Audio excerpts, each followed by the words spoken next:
Okay, it is inauguration morning, the 20th of January. It is very, very cold. I am here speaking with four people who are huddled behind a Washington Redskins banner of some sort, trying, it looks like perhaps failing to get warm, but trying very hard. It's 9 o'clock in the morning, hours to go until the real business begins. And I am speaking to Melinda Gillespie, Alvina Daniels, Lakeisha Batts. And Tori Batts. And you're all from the D.C. area? No, Texas. Texas? What, with the Redskins banner? Borrowed it.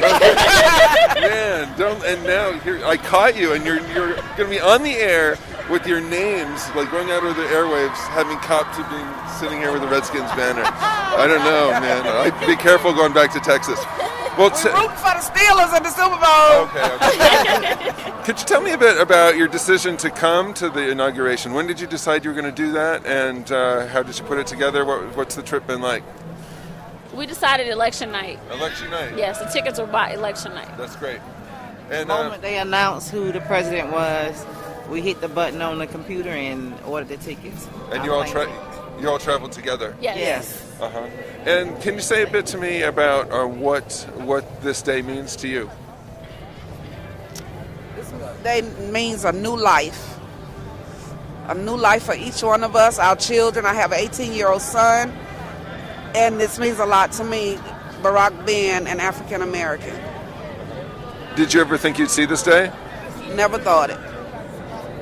It's been a wonderful experience, especially for my daughter. She's 6 years old, and she told me I was mean because I didn't allow her to come to see Barack, but it's been a wonderful experience.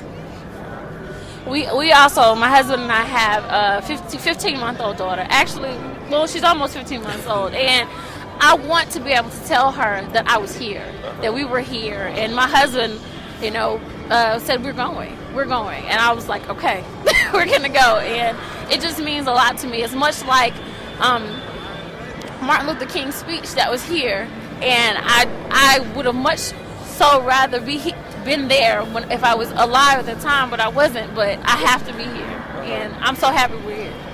Cold as we are. And what is your relationship to the change that Obama is talking about? Do you feel that change already? Do you feel yourself part of the change? Do you look to him for the change? How are you perceiving this moment in American history and also in your personal lives? I feel that it doesn't just begin with Barack. This change is just the beginning. Barack is just setting that pathway for us. Motivation. And motivation that our kids can do any and everything that they want, especially our young men. This is a sense of pride for them.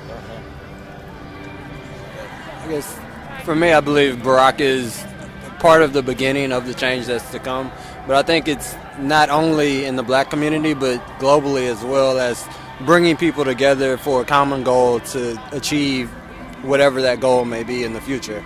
And I think for black men in general, it's a sense of pride that you have someone to look to that has been there and done that. A lot in many instances for me, it's always easier to accomplish someone if I can go to someone that has already been there, a mentor, someone to look up to. And I think Barack provides that for a large group of people at this time.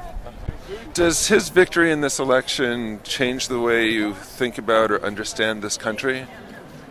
Yes, for myself, being from Texas, the racism is not overt. It's very hidden, and it's not something that most people would recognize. And for me, it made me open my eyes to that. It wasn't just the black vote that made him president. It was everybody realizing that there was a need for change.